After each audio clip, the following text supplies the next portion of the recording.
एक match fixer का जनाब मुझे फोन आया कि उस फोन कॉल के अंदर जो है मुझसे क्या बात हुई है। रिकॉर्ड वगैरह सारा हमने रखा हुआ है, जाहिर बात है मैं भी एक जर्नलिस्ट हूँ, हम सारा रिकॉर्ड जो है वो रखते हैं। तो मेरे साथ ना इस टोन में कभी बात ना कीजिएगा जिस टोन में आपने ये कॉल की थी। जो क्रिकेटर्स हैं मौजूदा और साबिक, उनको बहुत तकलीफ हुई है कि मंसूर अली खान ने क्या नया शोशा स्टार्ट कर दिया। इमरान रियाज खान को जो है वो पाकिस्तान से बाहर नहीं जाने दिया और इमरान को जो है गिरफ्तार कर लिया गया। मौजूदा हुकूमत के पास कोई इख्तियार नहीं, पीटीआई मुज़ाकरात के लिए तैयार है, मगर उनके साथ जो मीनिंगफुल बात करेंगे। अस्सलाम वालेकुम नाज़रीन, मैं हूं मंसूर अली खान। अपने डिजिटल चैनल के ऊपर आपको खुशामदीद कहूँगा। नाज़रीन, पिछले 12 घंटे के अंदर जो खबरें डेवलप हुई हैं उसके बारे में भी आपको बताना है। ख़ास तौर पे एक मैच फिक्सर का जनाब मुझे फ़ोन आया और उस फ़ोन करके मुझे उसने क्या कुछ कहा है उसकी तफसीलात भी जो है वो मैं आपके साथ शेयर करता हूँ।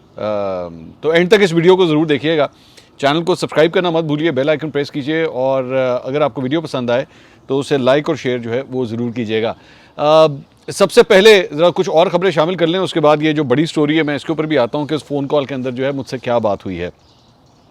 अच्छा जी, सबसे पहले तो जनाब अमेरिकी सदर जो बाइडन के बेटे हंटर बाइडन जो है वो गन खरीदारी केस में कसूरवार करार पाए हैं। अमेरिकी तारीख में पहली दफ़ा किसी मौजूदा सदर के बेटे को जो है वो मुजरिम ठहराया गया है।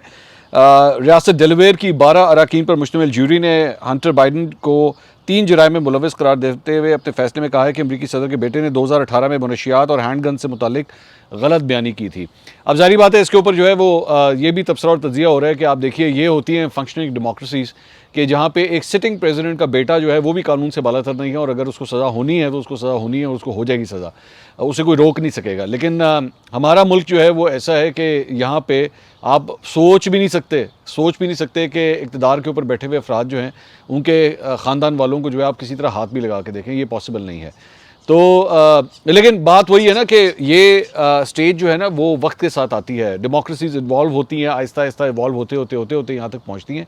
एक दिन में सब कुछ नहीं होता, लेकिन आप उन डेमोक्रेसीज़ को इवॉल्व होने तो दें, तब जाके जो है वो यहाँ तक आप पहुँचते हैं। इसके अलावा जनाब भारत में लेफ्टिनेंट जनरल उपेंद्रा द्विवेदी को नया आर्मी चीफ मुकर्रर कर दिया गया है।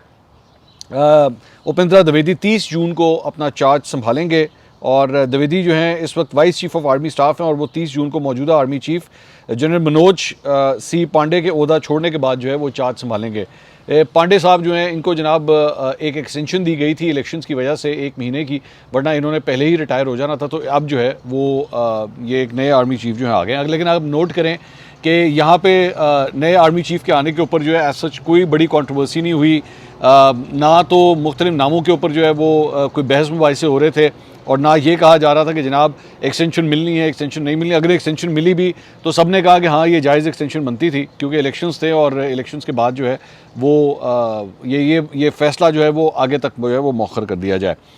अच्छा जी, अब आ जाए ज़रा एंकर इमरान रियाज खान के ऊपर। इमरान जो हैं वो पिछले कई दिनों से पाकिस्तान से बाहर जाना चाह रहे थे, हज के लिए वो जाना चाह रहे थे, लेकिन उनको पहले एक दफ़ा जो है वो रोका गया और उसके बाद उन्होंने जाके कोर्ट के अंदर जो है वो पिटिशन की। कोर्ट ने जो है उनका नाम जो है वो क्लियर किया और उनको पूरी तरह इजाज़त दी कि जी आप जा सकते हैं। बल्कि कोर्ट की जानिब से बड़ा सख्ती से ये कहा गया कि जी इनका रास्ता जो है वो किसी सूरत नहीं रोका जाना चाहिए और इनको पूरी तरह अलाउड होना चाहिए कि वो बाहर जाएँ। लेकिन फिर कल रात को इमरान जो है वो अपने लॉयर मियां अली इशफाक के साथ जब एयरपोर्ट पे पहुंचते हैं, लाहौर एयरपोर्ट पे, तो लाहौर एयरपोर्ट पे पहुंचते साथ ही कुछ नामालूम अफराद जो हैं वो जिन्होंने मास्क पहने हुए हैं, अच्छा वो मास्क जो पहने हुए थे एक तो वो क्लियर कट नज़र आ रहा था कि वो कोविड से ज़्यादा जो है अपना चेहरा छुपाने की खातिर उन्होंने पहले, क्योंकि अब ज़ाहिर बात है आप जानते हैं कि वो सिचुएशन नहीं है कि आपको जो है वो कोविड वगैरह से बचाने के लिए जो है सब कुछ करना पड़े, लेकिन वो क्लियर कट नज़र आ रहा था कि अपना चेहरा छुपाने की खातिर जो है वो ये सब कुछ हो रहा है। तो उन्होंने आके जो है वो गाड़ी को घेरे में ले लिया और घेरे में लेने के बाद जो है वो उन्होंने कहा कि जी आप बाहर निकलें। मियां अली इशफाक जो हैं वो उस वीडियो के अंदर नज़र आ रहे हैं, वो बार बार ये कह रहे हैं कि जी आप क्यों निकलवाना चाह रहे हैं, आप हैं कौन, अपनी शनाख्त तो आप करवाएं। उसके बाद और भी इनके साथ जो है चंद यूट्यूबर्स भी गए हुए थे और भी चंद लॉयर्स वगैरह जो है वो और भी गए हुए थे, वो भी उन लोगों से बार बार पूछते रहे कि अपना तारुफ तो करवाएं, आप हैं कौन, आप कहाँ से आए हैं, किस इदारे से आपका ताल्लुक़ है, लेकिन वो उस वक्त बताने से कासिर थे। बहरहाल लुब्बे लुबाब बात का ये है कि उन्होंने इमरान रियाज खान को जो है वो पाकिस्तान से बाहर नहीं जाने दिया और इमरान को जो है गिरफ़्तार कर लिया गया और गिरफ़्तार करने के बाद जो है वो उनके ऊपर जो मुकदमा किया गया था। अच्छा, इमरान ने आज से गालबन 2 या 3 दिन पहले एक ट्वीट भी किया था कि जी मुझे पता लगा है कि साइबर क्राइम विंग जो है वो मेरे ख़िलाफ़ कोई गिरफ्तारी की तैयारियां कर रहा है, लेकिन किस बात के ऊपर कर रहा है इसका अभी तक फ़ैसला नहीं हो सका है। लेकिन अल्टीमेटली फिर उन्हें गिरफ़्तार कर लिया गया और बताया गया कि जी रवा माह 5 तारीख को एक FIR दर्ज हुई थी और उसके तहत जो है इन्हें गिरफ़्तार किया गया है। इस FIR में उनके ऊपर धोखाधड़ी का इल्ज़ाम जो है वो आयद किया गया है। ये लाहौर के थाना निश्तर कॉलोनी में एक प्रॉपर्टी डीलर अमीर आरिफ ने ये FIR जो है वो बताया गया दर्ज कराई है और इसमें कहा गया कि डॉक्टर अरशद ने दरख्वास्त गुजार की मुलाकात इमरान रियाज से कराई, जिसमें इमरान रियाज ने प्रॉपर्टी डीलर अमीर आरिफ को ऑफ़र की कि वो उन्हें अच्छे रेट पे DHA में प्रॉपर्टी ले देंगे। इमरान ने अमीर आरिफ से कहा कि कुछ रकम पेशगी दे दें और बाकी डील होने के बाद अदा करें। अमीर आरिफ ने इल्ज़ाम आयद किया कि 10 फरवरी को गवाहान की मौजूदगी में उन्होंने इमरान रियाज को 2.5 करोड़ रुपए दिए और 1 महीने बाद जब दोबारा इमरान रियाज से रब्ता किया तो उन्होंने संगीन नताइज की धमकियाँ दी। अमीर आरिफ का कहना है कि 4 माह गुजरने के बावजूद इमरान रियाज ने ना उन्हें मज़कूरा रकम वापस की है और ना ही प्रॉपर्टी की कोई फ़ाइल लेकर दी है, जिससे ज़ाहिर होता है कि इमरान रियाज उनकी रकम खुर्द बुर्द करना चाहते हैं। तो इमरान के ऊपर जो अब इल्ज़ाम है वो बेसिकली 2.5 करोड़ रुपए का है कि जनाब 2.5 करोड़ रुपए ले लिया और हमारा जो है वो काम नहीं कर रहे। 2-4 इश्यूज़ हैं वो मैं ज़रा सामने रखना चाहूँगा। एक तो मुझे पता लगा कि जो FIR निकली है या जो कंप्लेंट निकली है उसमें ये साहब जो है इनकी कोई तस्वीर सामने नहीं आई, जिन्होंने ये कंप्लेंट फ़ाइल की। आनी चाहिए, पता तो लगे कौन साहब हैं जिनके 2.5 करोड़ रुपए इमरान रियाज ले गए। दूसरी बात ये कि बड़ी हैरानगी की बात है कि ऑलरेडी मतलब ये कि ह्यूमन नेचर की बात है कि आप अगर जो है वो ऑलरेडी ज़ेरे अताब आए हों, आपके एक एक कदम के ऊपर जो है वो आपको चेक किया जा रहा हो कि आप क्या काम कर रहे हैं, किससे डीलिंग कर रहे हैं, किससे मिल रहे हैं, किधर जा रहे हैं, तो उस दौरान जो है वो इतना कोई जो है वो बेवकूफ़ होगा या इतना को बड़ा जो है वो बहादुर शख्स होगा कि वो इतना बड़ा छक्का मार ले कि अगले का 2.5 करोड़ रुपये जो है अपने पास रख ले। मतलब this does not seem to be logical, एक बात। तीसरी बात ये कि मेरी दरख्वास्त है, बड़ी मुद्दबाना किस्म की एक दरख्वास्त है कि जिन साहब ने इनको ये 2.5 करोड़ रुपये दिए हैं ना इमरान रियाज को, इनकी ज़रा बैंक स्टेटमेंट तो निकलवाएं, इनका ज़रा टैक्स रिकॉर्ड तो निकलवाएं, ज़रा पता तो लगे कि जनाब ये 2.5 करोड़ रुपये जो है इन्होंने जो दिया, ये ट्रांजैक्शन किस तरह हुई, ये किस तरह। ज़ाहिर बात है 2.5 करोड़ रुपये उठा के कैश तो हाथ में नहीं पकड़ा दिया होगा ना, आपने कोई ना कोई बैंकिंग चैनल इस्तेमाल किया गया होगा, और अगर आपने नहीं किया तो क्यों नहीं किया, आप क्या मनी लॉन्ड्रिंग में मुलविस हैं, क्या ब्लैक मनी है आपका, आपने ये ट्रांजैक्शन 2.5 करोड़ की ट्रांजैक्शन है तो ये बैंकिंग चैनल के थ्रू की होगी, आपने उनको कोई पे ऑर्डर दिया होगा, कोई चेक दिया होगा या ऑनलाइन ट्रांसफ़र आपने किया होगा, तो कोई ना कोई रिकॉर्ड निकलेगा, एक बात। चौथी बात ये कि ये जो अमीर आरिफ साहब हैं इनका टैक्स रिकॉर्ड निकलवाया जाए, पता करवाया जाए कि जनाब इन साहब ने जो है वो कितना टैक्स दिया हुआ है, ताकि पता तो लगे कि इमरान रियाज को ये 2.5 करोड़ रुपये देने के काबिल भी थे या नहीं थे। तो इस तरह की बहुत सी मज़ेका खेज़ FIR जो है ना माजी के अंदर भी देख चुके हैं, और अब एक और FIR जो है इस तरह इमरान के ख़िलाफ़ भी जो है बना दी गई। क्या इसमें कोई सब्सटेंस है या नहीं है, ये तो ज़ाहिर बात है अब कोर्ट फैसला करेगा, लेकिन माजी के अंदर जो है इस तरह की बहुत सी FIRs यूँ करके अदालतों ने जो है वो बाहर फेंकी हैं। So it is quite unfortunate कि इस तरह की हरकत हो रही है। अच्छा, दूसरी बात यह कि अब तो आपने मतलब अगर आपको इमरान के कहे हुए किसी बात के ऊपर, मैं पहले भी कह चुका हूँ, मुझे इमरान की बहुत सी बातों से इख्तिलाफ है, हम दोनों एक डिफरेंट स्कूल ऑफ थॉट के लोग हैं, और हो सकता है उसमें ज़ाहिर बात है कोई ज़रूरी नहीं है, एक घर में 5 लोग रह रहे हो तो ज़रूरी नहीं है कि पाँचों की सोच एक जैसी हो, सबकी मुख्तलिफ हो सकती है। तो मेरी भी इमरान से बहुत सी चीज़ों से सोच जो है वो मुख्तलिफ है, लेकिन इसका मतलब ये नहीं है कि आप जो है वो ये कहें कि चूँकि मेरा उससे इख्तिलाफ है तो उसके बाद अब उसके साथ कुछ भी हो तो आदमी कहेगा हाँ जी ठीक है, कोई मसला नहीं है मेरा ख्याल में। और दूसरी बात यह कि आपकी तो जो मरियम नवाज़ साहिबा हैं उनकी हुकूमत ने अब तो पंजाब के अंदर डेफेमेशन का लॉ भी जो है वो पास करवा लिया, बड़ा सख्त किस्म का कॉन्ट्रोवर्शियल किस्म का ये लॉ है। अगर उसने कोई ऐसी वैसी गलत बात की है तो आप उसके थ्रू बेशक उसको इन्वेस्टिगेट कर लें, अब तो ये भी मौजूद है ना, जो कि इवन दो जर्नलिस्ट जो हैं इसको बिल्कुल भी सपोर्ट नहीं करते, लेकिन ये भी मौजूद है। ये क्या केस आपने मतलब निकाल लिया कि जनाब 2.5 करोड़ रुपये जो है वो उसने लिया होगा तो फिर उसको प्रूफ भी करना पड़ेगा, और अगर ना किया गया तो मैं इसकी तमाम तर जिम्मेदारी जो है वो पंजाब हुकूमत के ऊपर डालूंगा, बिल्कुल, क्योंकि ये आपके दौरे हुकूमत में सब कुछ हो रहा है, आपकी विसिनिटी के अंदर ये इस किस्म की सहाफ़ियों के खिलाफ FIRs कट रही हैं और उनको जो है इस तरह गिरफ्तार किया जा रहा है। You have to note this thing. Imran को जो है वो आज मॉडल टाउन कचहरी में भी जो है वो पेश किया गया और 7 दिन का जिस्मानी रिमांड जो है वो उनका मांगा गया था, और इस दरख्वास्त पे जब तक ये वीडियो रिकॉर्ड हो रही है तो फैसला महफूज कर लिया गया। इमरान की जो अहलियाँ हैं उनकी एक बड़ी रोती हुई ऑडियो भी जो है वो इस वक्त सोशल मीडिया के ऊपर वायरल हो रही है। उसमें कह रही हैं कि मेरे सामने सिविलियन कपड़ों में अफराद उनके खावंद को इमरान रियाज को ले गए। उन्होंने कौम से अपील की कि वो इमरान के लिए दुआ करें। उन्होंने कहा कि उनके बच्चों के सर पर वालिद का साया सलामत रहे। क्या निकलना है इमरान से, बस कर दो, बस कर दो, माफ़ कर दो, हमें इमरान से क्या लेना है आपने। तो अफसोसनाक बात है कि उनकी फैमिली को जो है वो इस कर्ब में से गुजरना पड़ रहा है। इसके अलावा जनाब एक और ख़बर के मुताबिक जनाब डॉन ने ये रिपोर्ट किया है कि अमेरिका ने 9 मई केसेस में मुलव्वस मारूफ फैशन डिज़ाइनर खदीजा शाह के ऊपर जो सफरी पाबंदियाँ हैं उनके ख़ात्मे के लिए पाकिस्तान से रब्ता किया है। उनको भी जो है वो पाकिस्तान से बाहर जाने की इजाज़त नहीं दी जा रही थी, तो अब उन्होंने भी दरख्वास्त की है कि उन्हें अलाउ किया जाए। और अमरीकी सफारत खाने ने जो है बाकायदा तौर पर इस बात की तस्दीक भी की है। उन्होंने कहा कि उसके लिए शहरियों की सिक्योरिटी और तहफ़्फ़ुज़ सबसे अहम है। शुरू से खदीजा शाह का मुकदमा पाकिस्तानी कानून के मुताबिक चलाने पर जोर दे रहे हैं। उन्होंने अमरीकी सफारत खाने ने मज़ीद कहा कि खदीजा शाह तक 5 बार कौंसल रसाई हासिल कर चुके हैं और वाज़ेह किया कि मुकदमे की निगरानी जो है वो जारी रखे हुए हैं। मरियम रियाज भट्टू जो बुशरा बीबी की बहन है, उन्होंने जो है वो एक ट्वीट किया। उन्होंने कहा बताना ज़रूरी है ताकि तारीख़ में भी ये बातें रकम होती रहें और आप सबको भी पता लगता रहे कि सच क्या है। बुशरा इमरान से आज फैमिली की मुलाकात हुई। तबीयत उनकी भी अभी भी ठीक नहीं है। फैमिली को ये खदशा है कि उन्हें अभी भी खाने में कुछ मिलाकर दिया जा रहा है। जिन लोगों ने बुशरा इमरान खान की पूरी मेडिकल रिपोर्ट्स बाहर नहीं आने दी, अगर बुशरा साहिबा को कुछ भी हुआ तो वो लोग भी ज़िम्मेदार होंगे और जब भी जैसे भी हुआ मैं उनको इंसाफ के कटोरे में लाऊंगी इंशाल्लाह। आप जब जुल्म का साथ देंगे चाहे डर के दें, आप भी ज़िम्मेदार हैं। तो बुशरा बीबी के हवाले से जो है वो अभी भी एक मेजर कंसर्न उनकी बहन की जानिब से दिया जा रहा है। अच्छा जी, मैं आता हूँ। अभी मैं जानता हूँ आप वेट कर रहे हैं वो मैच फिक्सर कौन था जिसने मुझे कॉल किया। मैं उसकी सारी डिटेल्स अभी थोड़ी देर में आपको साथ शेयर करता हूँ, लेकिन उससे पहले ज़रा सियासत के मैदान को पहले कवर कर लें। इंतज़ार पंचोता साहब जो पाकिस्तान तहरीक इंसाफ के वकील हैं, उन्होंने शाहजेब खानज़ादा के शो में गुफ्तगू की। उन्होंने कहा इमरान खान पहले दिन से डायलॉग पर यकीन रखते हैं। हुकूमती जमातों के साथ मुज़ाकरात की जो बात की जा रही है उसमें कन्फ्यूजन है। इमरान खान के सामने सिर्फ ये बात हुई कि हमारे इत्तेहादी मुज़ाकरात करना चाहते हैं। इत्तेहादी किसके साथ मुज़ाकरात करना चाहते हैं इसके बारे में कोई बात वाज़ेह नहीं थी। उन्होंने कहा, इमरान खान ने कहा कि इत्तेहादी किसी के साथ बात करना चाहते हैं तो हमारी तरफ से उन्हें इजाज़त है।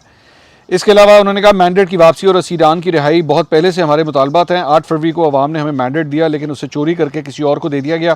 मौजूदा हुकूमत के पास कोई इख्तियार नहीं। पीटीआई मुज़ाकरात के लिए तैयार है मगर उनके साथ जो मीनिंगफुल बात करेंगे। तो ये अपडेट है, वो जो मुज़ाकरात वाली बात हुई थी उसके ऊपर ही अपडेट है। इसके अलावा चेयरमैन पीटीआई बैरिस्टर गौहर ने जनाब मीडिया से गुफ्तगू की। उन्होंने कहा कि सियासत में कोई दोस्त दुश्मन नहीं होता, हम बातचीत चाहते हैं। दुश्मनियाँ तो आप लोगों ने बनाई हुई थी। उसके बाद उन्होंने कहा कि जी मुज़ाकरात का मतलब हम बातचीत की तरफ जाने का कह रहे हैं। महमूद खान अचकज़ई अगर क़यादत करना चाह रहे हैं तो उसमें कोई बुरी बात नहीं है। हम चाहते हैं कि इलेक्शन में धांधली ना हो और अदलिया मजबूत हो। मौलाना फजल रहमान के साथ बातचीत जारी है। उम्मीद है मौलाना फजल रहमान हमारे साथ होंगे। अच्छा जी, इसके अलावा इस्लामाबाद हाई कोर्ट ने जनाब नए इलेक्शन ट्रिब्यूनल्स को फ़िलहाल कार्रवाई आगे बढ़ाने से रोक दिया है और चीफ जस्टिस आमिर फ़ारूक ने जो है इसके ऊपर स्टे ऑर्डर दे दिया है। ये ज़हन में रखिएगा कि इलेक्शन कमीशन ऑफ पाकिस्तान ने मुस्लिम लीग नून के जो 3 MNAs थे उनकी इलेक्शन ट्रिब्यूनल्स के ऊपर जो अदम एतमाद था वो मंजूर कर लिया था उस दरख्वास्त को और नए इलेक्शन ट्रिब्यूनल्स की तरफ जो है वो कहानी को इनके केसेस को भेजने का कहा था। इसके अलावा जनाब बुशरा बीबी के वकील उस्मान गिल ने खबर मानिका पर तशद्दुद के केस में ज़मानत के लिए इस्लामाबाद की इंसदादी दहशतगर्दी की अदालत से रुजू कर लिया है। अदालत ने उस्मान गिल की अबूरी ज़मानत 5000 रुपये के मुचलकों के एवज़ 12 जून तक मंजूर की है। इस केस में नईम पंचोता, अली एजाज भुट्टर और मिर्ज़ा आसिम की अबूरी ज़मानतें गुज़िश्ता रोज़ मंजूर हो चुकी हैं। अब आ जाए ज़रा कुछ खेल के मैदान के हवाले से बात करते हैं। और भी ख़बरें हैं लेकिन सबसे पहले एक फ़ोन कॉल। अच्छा जी, कहानी ये है कि आज सुबह सुबह तकरीबन 5 बजे के आसपास मुझे एक मैच फिक्सर जो है उनकी फ़ोन कॉल आई। अच्छा, जब मैं मैच फिक्सर कह रहा हूँ तो मैं एक खिलाड़ी की बात कर रहा हूँ। नाम अभी मैं इसलिए नहीं लेना चाह रहा क्योंकि इसके कुछ लीगल रीजंस हैं जिसकी वजह से अभी मैं नाम नहीं ले रहा। रिकॉर्ड वगैरह सारा मेरे पास मौजूद है। ये बेसिकली पाकिस्तान के एक साबिक खिलाड़ी हैं जिन्होंने ये फ़ोन कॉल मुझे की। पहले उनकी जब कॉल आई तो वो मिस्ड कॉल थी क्योंकि मैं उस वक्त खुद किसी से फ़ोन के ऊपर मैं बात कर रहा था। तो नंबर भी जो है वो पाकिस्तान से बाहर का था, मतलब पाकिस्तान के अंदर से कॉल नहीं थी। तो मैंने लेकिन उनकी प्रोफाइल पिक से मुझे आइडिया हो गया कि ये कौन साहब हैं जो मुझे कॉल कर रहे हैं। तो मैंने उनको कॉल की। उन साहब ने मुझे कहा कि जी वो आप मंसूर साहब बोल रहे हैं। मैं कि जी मैं बात कर रहा हूँ। तो मैं कि जी हुक्म करें। उन्होंने कहा जी बात ये है कि आपने ये जो वीलॉग का सिलसिला शुरू किया हुआ है, ये जो आप बातें कर रहे हैं क्रिकेट के ऊपर, तो एजाज़ अहमद के ऊपर जो आपने गुफ्तगू की कि उन्होंने वो जो कमेंट वगैरह किया था, उसमें आपने मेरा नाम क्यों लिया है? मैंने कहा जी क्या मतलब आपका नाम क्यों लिया है? नहीं, उसमें मेरा उस चीज़ के साथ कहते हैं जी क्या ताल्लुक़ है? मैंने कहा जी मैंने एग्जांपल दी थी कि एजाज़ अहमद ने जो है वो एक चीज़ को पठानों के साथ जोड़ दिया, ये गलत है, आप ये कर नहीं सकते।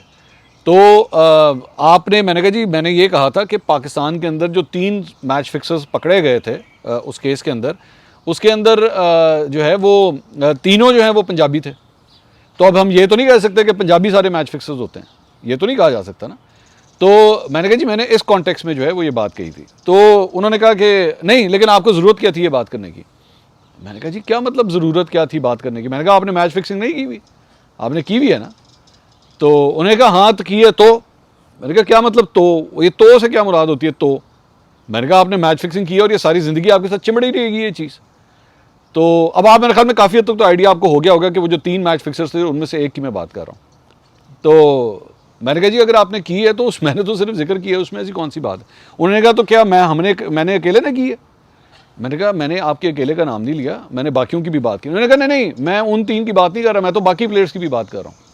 उसमें उसके बाद उन्होंने एक साबिक कप्तान का भी नाम लिया, पाकिस्तान के एक साबिक कैप्टन का भी नाम लिया।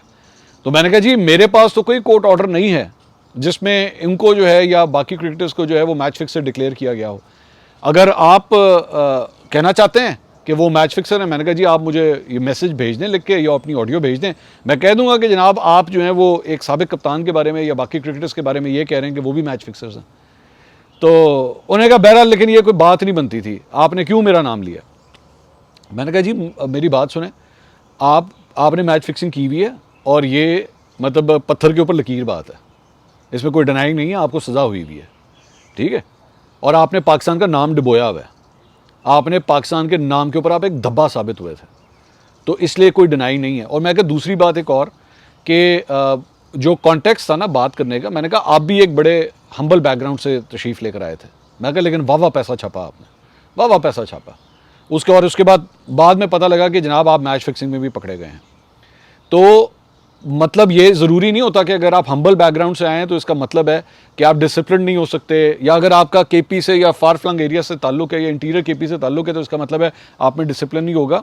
केपी से बहुत से खिलाड़ी आए हैं जिन्होंने पाकिस्तान का नाम रोशन किया है, पाकिस्तान के इस झंडे की इज्जत की है। मैंने कहा लेकिन आपने नहीं की है, आपने नहीं की, जिसकी वजह से ये सारी गुफ्तगू हुई है। तो मुझसे जो है ना वो मैंने कहा ये भी कहा, मैंने कहा जी मुझे अगर आप अपना कोई पॉइंट ऑफ व्यू देना चाहते हैं मेरे खिलाफ क्यों ना हो, मैंने कहा आप खुल के दीजिए, मैं इसी तरह व्लॉग में आपकी ये बात कर दूंगा। बिल्कुल मैं कहूँगा जी ये फ़लाँ बंदे का मुझे फ़ोन आया था और उन्होंने कहा कि आप ये हैं और मुझे आपकी बात से इख्तलाफ है, मैं कहा मैं ये कर दूंगा। उन्होंने कहा जी फिर आप जो है ना वो फिर अब जवाब का इंतज़ार कीजिएगा। अब ये मुझे बात की समझ नहीं आई कि जवाब का इंतज़ार कीजिएगा कि इससे क्या मुराद है, मतलब क्या ये कोई धमकी थी? क्या अब उन्होंने भी कोई वीडियो पैगाम जारी करना है, कोई व्लॉग करना है, कोई ट्वीट करनी है, क्या मतलब करना क्या चाह रहे हैं? या ये कोई धमकी थी, कोई तड़ी थी? मुझे नहीं समझ आई। जुमला बहर उन्होंने कहा जी फिर आप भी फिर जवाब का इंतज़ार कीजिएगा। अच्छा मैं 2-4 चीज़ें पहले से, मैंने जारी बात है अपनी फैमिली को तो मैंने बताया कि जनाब ये कौन साहब थे जिन्होंने कॉल किया, और लीगल रीजंस जो हैं वो मैं सिर्फ इसलिए अभी नाम नहीं ले रहा क्योंकि मैं वेट कर रहा हूँ कि मैं ज़रा जवाब आ जाए। मैं इस चीज़ की वजह से मैं वेट कर रहा हूँ कि जवाब आ जाए। रिकॉर्ड वगैरह सारा हमने रखा हुआ है, जारी बात है मैं भी एक जर्नलिस्ट हूँ, हम सारा रिकॉर्ड जो है वो रखते हैं। तो मैंने तो बता दिया हुआ है कि अगर कोई 19-20 हुई कल को तो भाई ये साहब थे जिन्होंने ये फ़ोन किया था मुझे। और दूसरी बात ये है कि इस व्लॉग के ज़रिए मैं ज़रा एक पैगाम पहुँचा दूँ। मेरे भाई वो आप लोगों को ना आदत हुई हुई है स्पोर्ट्स जर्नलिस्ट के साथ डील करने की। स्पोर्ट्स जर्नलिस्ट हमारे भाई हैं, मैंने उनकी सारी ज़िंदगी उनके साथ बहुत काम किया है। वो बड़े ही धीमे मिजाज के लोग होते हैं और वो ना आप लोगों को फिर भी शायद आपकी ये इस किस्म की तड़ियाँ या इस किस्म की ये जो गुफ्तगू है ना शायद उससे फिर भी बर्दाश्त कर लेते हो, क्योंकि आप लोगों के साथ वाह पड़ना है ना उनका। ज़ाहिर बात है आज नहीं तो महीने के बाद, 2 महीने के बाद, चाहे वो रिटायर्ड क्रिकेटर हो या टीम में खेलने वाला क्रिकेटर हो, आप लोगों का वाह पढ़ना होता है इन जो स्पोर्ट्स जर्नलिस्ट का। तो शायद ये फिर भी आपके ऊपर हाथ हल्का रखते हो। मैं स्पोर्ट्स जर्नलिज्म नहीं करता, मैं छोड़ चुका हूँ और मैं करता हूँ पॉलिटिक्स के ऊपर ज़्यादातर गुफ्तगू। तो मेरे साथ ना इस टोन में कभी बात ना कीजिएगा जिस टोन में आपने ये कॉल की थी, क्योंकि हमने ना बड़े बड़े यहाँ पे पॉलिटिशियंस को भी नहीं छोड़ा हमने। जब उन्होंने ज़्यादती की, जब उन्होंने इस मुल्क के साथ नाइंसाफ़ी की, झूठ बोला, करप्शन की या कुछ भी किया, हमने उनको नहीं छोड़ा। तो मेरी जान आप किस खेत की मूली हैं? तो आइंदा ना सोच समझ के, मुझे नहीं पता आपको मेरा नंबर किसने दिया, मेरा जारी बात है, मैं जर्नलिस्ट, मेरा नंबर ढूंढना कोई इतना मुश्किल काम नहीं है, लेकिन नेक्स्ट टाइम खबरदार जो मुझे इस किस्म की कभी कोई फ़ोन कॉल की तो अभी मैं आपका नाम नहीं ले रहा, अगली दफ़ा मैं नाम भी ले दूंगा कि ये किसकी कॉल थी, ठीक है। Be very very careful. तीसरी बात ये, मुझे एक और, चूंकि अब ये इसी हवाले से बात हो रही है, मैंने आपको जब मैंने क्रिकेट पे गुफ्तगू शुरू की थी ना, तो मैंने उस वक्त ये बात की थी कि यार मैं ना इसके ऊपर ज़्यादा बात नहीं करता, क्योंकि अगर मैं बात करना शुरू करूँगा ना तो मेरे दिल से बहुत सी चीज़ें निकलना शुरू हो जाएंगी। मुझे एक और डिटेल पता लगी है कि आजकल ये जो मैंने पिछले दिनों बात की थी ना कि जी वो ब्रांड एंडोर्समेंट्स जो हैं वो इनका अगर बाइकआउट शुरू कर दिया जाए तो इन लोगों को लग पता जाएगा, इन क्रिकेटर्स को, तो उसके ऊपर भी बहुत सी तकलीफ हुई है। बहुत से जो क्रिकेटर्स हैं मौजूदा और साबिक, उनको बहुत तकलीफ हुई है कि मंसूर अली खान ने क्या नया शोशा स्टार्ट कर दिया, क्योंकि ये शोशा आज तक कभी पाकिस्तान क्रिकेट में पहले कभी नहीं था। मुझे नहीं याद पड़ता, मतलब मेरी रहनुमाई कीजिएगा अगर पहले कभी किसी ने बात की हो। ये मैंने सिर्फ एक छोटी सी एक हिंट दिया था, सजेशन दी थी। आप ये ज़हन में रखिएगा, मैंने अभी तक भी किसी ब्रांड का नाम लेके ये नहीं कहा कि यार आप इनको बाइकआउट कर दें, मैंने नहीं कहा। मैंने सिर्फ इतनी बात की थी कि यार अगर आप लोगों ने इस तरह खेलना है ना, और अगर आप लोगों ने इस मुल्क की, इस कौम के साथ ये हरकतें करनी है, तो फिर इनके पास भी राइट है कि ये अपना रिएक्शन किस तरह दें। मैंने सिर्फ इस हद तक बात की थी, उस पर बड़ी तकलीफ हुई है। अब वो तकलीफ क्यों हुई है, क्योंकि दोबारा वही मैं आपसे बात कर रहा हूँ ना, मुझे पता है कि ये लोग जो हैं वो एड्स के पीछे किस तरह भागते हैं।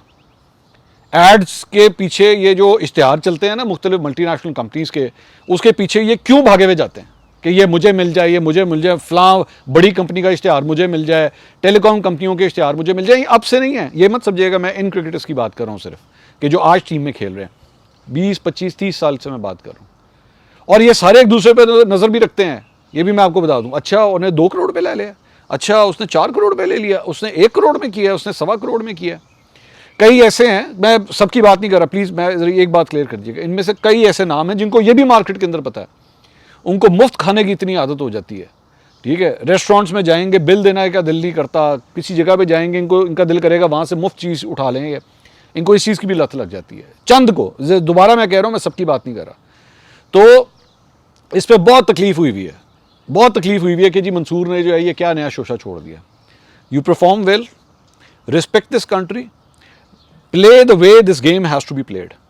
समझ आई? तुम लोग आज जो कुछ भी हो इस मुल्क की वजह से हो, इस मुल्क के झंडे के साथ, इस मुल्क की वर्दी के साथ। ये वर्दी है जो तुम लोग पहन के अंदर जाते हो, जब वो ग्राउंड में उतरते हो ना, तुम लोग 11, तुम लोगों ने एक वर्दी पहनी होती है, उसे ट्रैक सूट मत समझना, वो वर्दी है हमारी, वो वर्दी तुम्हें पाकिस्तान ने दी है।